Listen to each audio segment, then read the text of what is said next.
అసలు తను ఈ గదికొచ్చిందా? వచ్చిందమ్మా. నేను పాలు తీసుకొచ్చిస్తే తాగింది కూడా. తర్వాత వస్తానంటే నేను వచ్చేసాను. మరైతే ఏమైనట్టు? ఇక్కడి నుంచి స్టేజ్ దగ్గరికి రావాలి కదా.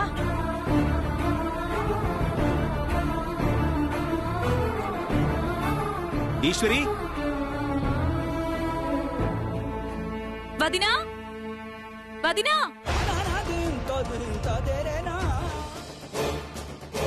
ఈశ్వరి,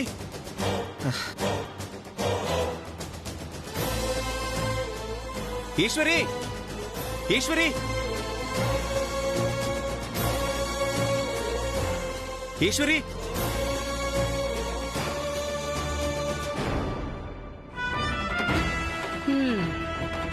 ఏందమ్మా, ఈశ్వరి కనిపించడం లేదా ఏమి?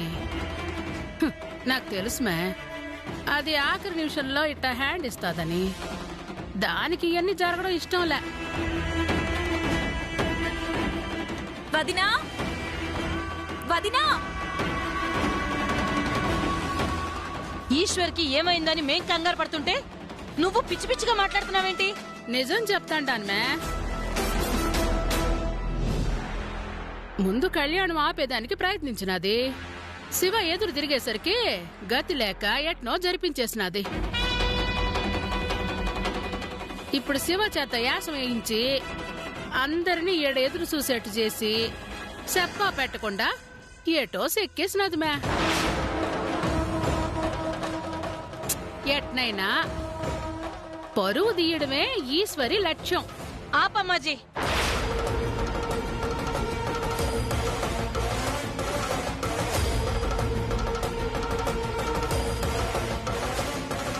ఇంటి పరువు తీయాలని చూస్తున్నది నువ్వు. నువ్వు కాకుండా శివతో ఈశ్వరి కలిసి కళ్యాణం చేయటం ఇష్టం లేక దాన్ని ఆపటానికి నువ్వు వాడిన నాటకం నాకు తెలియదనుకుంటున్నావా?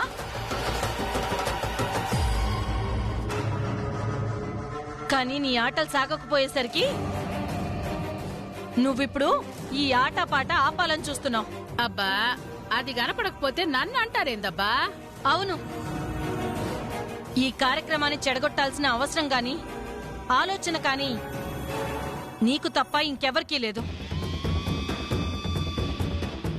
అందుకే ఇప్పుడు ఈశ్వరి ఇక్కడ లేకుండా నువ్వే ఏదో చేస్తుంటావు.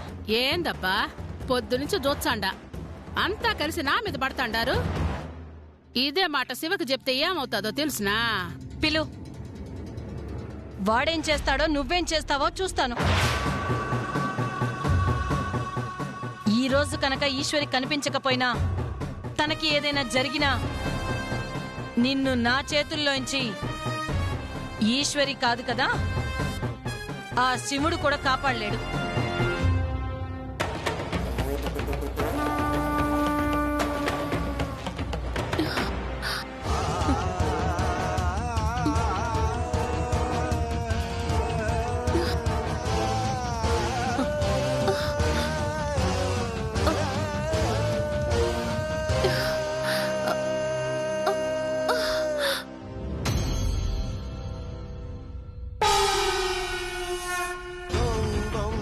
ఈశ్వరి, ఈశ్వరి,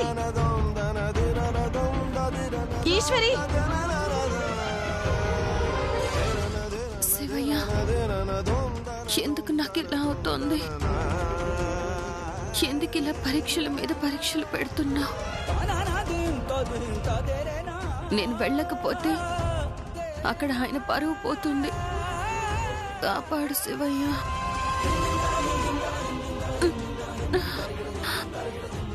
శివయ్య, శివయ్య.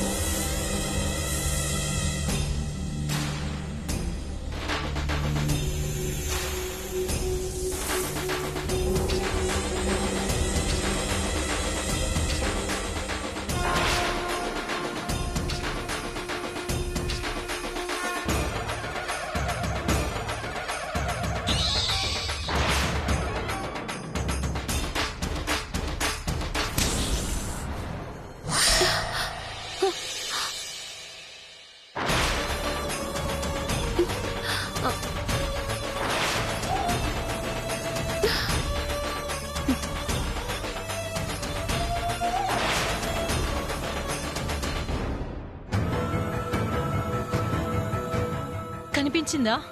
లేదు. అటు మొత్తం వెతికం, లేదమ్మా. అక్కడ కూడా లేదు. మేం కూడా మొత్తం వెతికాం, ఎక్కడా లేదు. ఉండదని నేను చెప్తా ఉంటాను కదమ్మా. అదెప్పుడో గుడి దాటిపోయినది.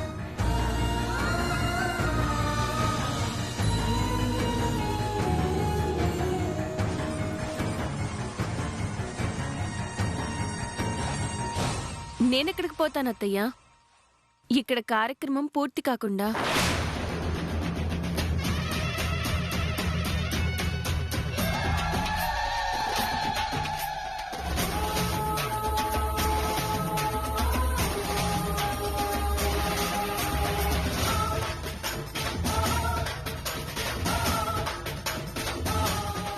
ఈశ్వరి, ఎక్కడికి వెళ్ళిపోయావమ్మా? నీకేం కాలేదు కదా? ఏమైంది వదినా? ఏం కాలేదు. ఏమీ కాకపోతే మరి ఎక్కడికి వెళ్ళిపోయావు? నీకోసం మేమంతా ఎంత కంగారు పడిపోయామో తెలుసా? నేను ఇక్కడే ఉన్నానండి. స్టేజ్ దగ్గరికి వచ్చేసరికి మీరు అటు వెళ్లారు. ఎంతకీ రావట్లేదని చూసేసరికి నా కోసం వెతుకుతున్నారని తెలిసింది. ఇక్కడే ఉండి ఒకరినొకరం చూసుకోక ఇంత కంగారు పడిపోయామన్నమాట. అమ్మా, ఇప్పటికే ఆలస్యమైంది, మొదలు పెడదామా? అలాగే, పదండి.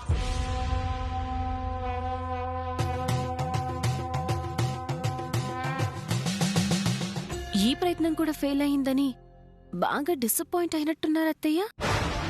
పర్ఫార్మెన్స్ చూసి రిలాక్స్ అవ్వండి.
చాలా బాగా చేశారమ్మా.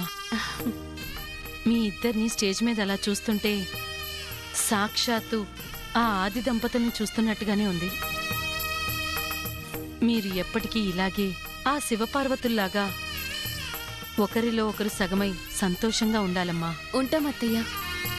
కానీ ఆ సంతోషానికి ఎప్పుడు ఎటు నుంచి ఏ ఆటంకం వస్తుందో తెలియడం లేదు. ఇప్పుడంతా బాగానే జరిగిపోయింది, కానీ ఈ డాన్స్ చేస్తానో లేదో అని, అసలు స్టేజ్ వరకు వస్తానో లేదో అన్నట్టయిపోయింది. నువ్వు కనిపించకపోయేసరికి అనుమానం వచ్చిందమ్మా. అసలేం జరిగింది? ఆ, ఏమో తెలీదత్తయ్య. లావణ్య తెచ్చిన పాలు తాగాక విపరీతమైన మత్తు. లేవలేకపోయాను. కళ్ళు తెరవడం కూడా కష్టమైంది. మెల్లగా బయటకొచ్చినా కదల్లేక పడిపోయాను. అప్పుడు ఆ శివుడి మీదే భారం వేశాను. అంతే, మొహాన్న నీళ్లు పడ్డాయి. సాక్షాత్తు ఆ శివయ్యే వచ్చి గంగమ్మని మొహం మీద చల్లి మత్తు పోగొట్టున్నట్టు అనిపించింది. లేదంటే ఈ పాటికల్లా మత్తులోనే పడుండేదాన్ని. అంటే పాలల్లో మత్తుమందు కలిపారు. ఇది ఆ అమ్మాజీ పనే.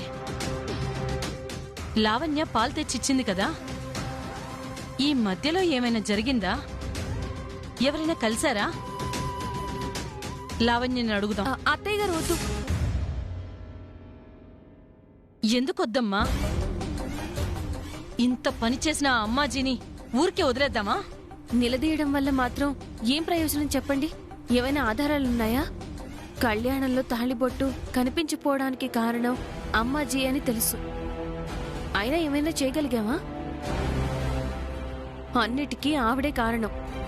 కానీ వాదన పెట్టుకున్న ప్రతిసారి ఆయన ఆవిడ మాటే వింటున్నారు,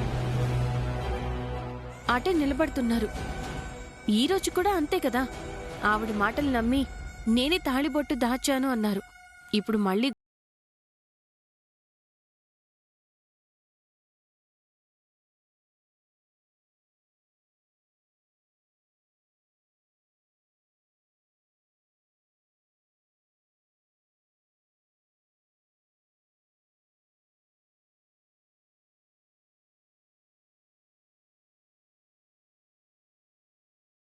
నిజానికి అబద్ధానికి తేడా తెలుసుకునే జ్ఞానం రావాలి.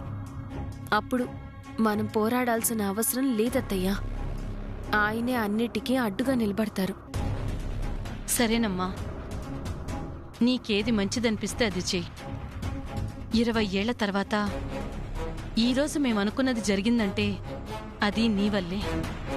నువ్వేం చేసినా అది మన కుటుంబం మంచి కోసమే. చెయ్యి తల్లి.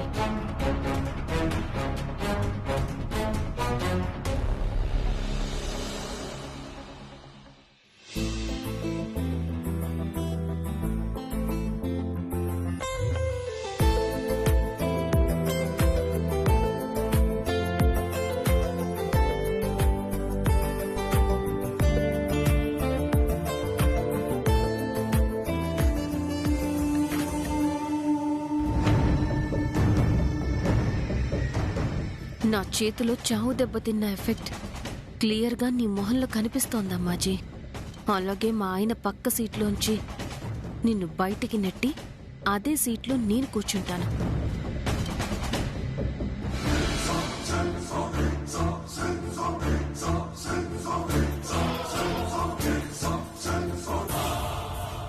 పెద్దమ్మా,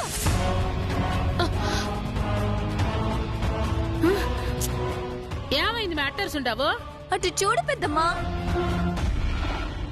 బై 1 గెట్ 1 ఆఫర్ ఉంది పెద్దమ్మా. బట్టలు కొనుక్కుందాం. మే రాత్రంతా జాగారం చేసి అలసిపోయి ఉండాం. ఇప్పుడు షాపులు తిరిగే ఓపికలే. శివ, నువ్వు పోపా.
సార్ మీరు ఆగండి. ఎందుకు? ఏంటి సార్ ఇది? ఉమ్,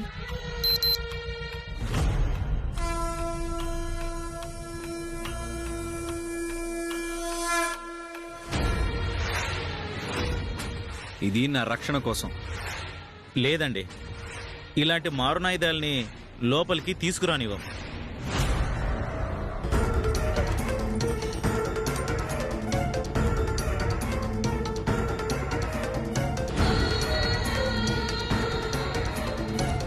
అన్నయ్య ఏదో గొడవ పడుతున్నట్టున్నాడు.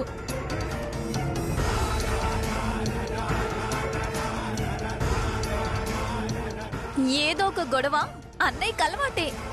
వస్తాడులే గాని ముందు మనం షాపింగ్ చేసుకుందాం.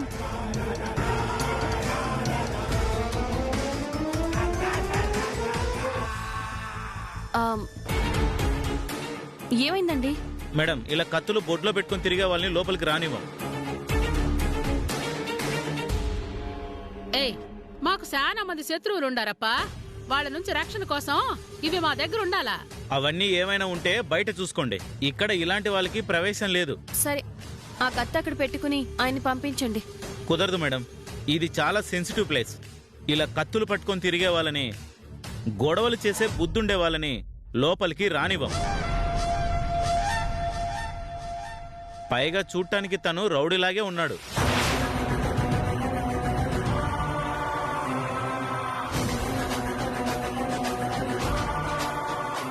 లోపల పంపించాక ఏదైనా గొడవ జరిగితే మా ఉద్యోగాలు ఊడిపోతాయి. నా బిడ్డని రౌడీ అంటావా? ఎంత ధైర్యం అబ్బా నీకు! పోమా. రేయ్, శివ, మా అమ్మని నెడతావరా? వద్దబ్బా. ఏమండి? రేయ్, అరే శివ, ఏ, వద్దురా, వద్దు. ఆగండి. ఆగండి. శివ, చెప్పేదినప్పా. ఏం జరుగుతుంది ఇక్కడ? చూడండి సార్, అతని దగ్గర కత్తుంది. లోపలికి రానివ్వట్లేదని నా మీదికే గొడవకొస్తున్నాడు. చూడండి, ఇలా కత్తులతో వచ్చి గొడవ చేస్తే పోలీసులు పిలవాల్సి వస్తుంది. మీలాంటి రౌడీలు రౌడీజం చేసుకోవాలంటే ఏ సందుల్లోనూ పోయి చేసుకోండి. ఇక్కడ కుదరదు. ఏమప్పా, నువ్వు కూడా నా బిడ్డని రౌడీ అంటుండావా? ఈ కత్తి అవతారం చూసి ఎవరైనా ఇతని రౌడీ అనే అంటారు. గొడవ చేయకుండా వెళ్ళండి. సెక్యూరిటీ సార్, ఇతని బయటికి పంపించండి. అలాగే sir. Excuse me, behave yourself. He's my husband. ఏంటి మేడం, బాగా చదువుకున్న వాళ్ళ ఉన్నారు? మీకు తెలీదా ఇలా మారణాయుధాలతో తిరగకూడదని? మా మీద అరవడం కాదు, ముందు మీ ఆయనకి బుద్ధి చెప్పండి. వెళ్ళండి. ఛే, ఈడ షాపింగ్ వద్దు, ఏమీ వద్దు. పోదాం పదండప్పా. లేదమ్మా, వాళ్ళకి నాతోనే కదా సమస్య. నేను కారులో కూర్చుంటాను. చెల్లెళ్ళు లోపలికి వెళ్ళారు, మీరు వెళ్ళండి.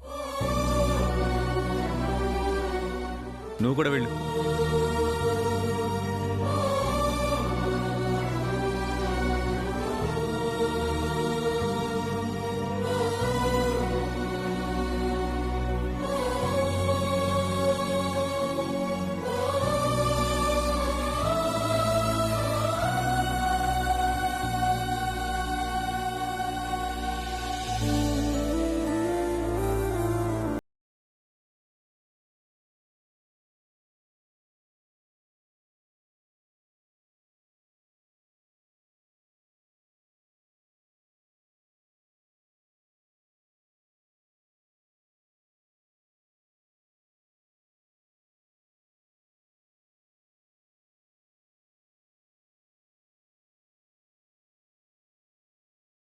కాదు, బాధలో కూడా తోడు అవసరమే.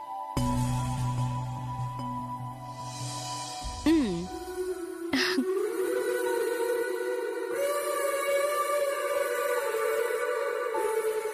అయినా శివుడు ఎక్కడుంటే ఈశ్వరి కూడా అక్కడే కదా. ఏమంటారు?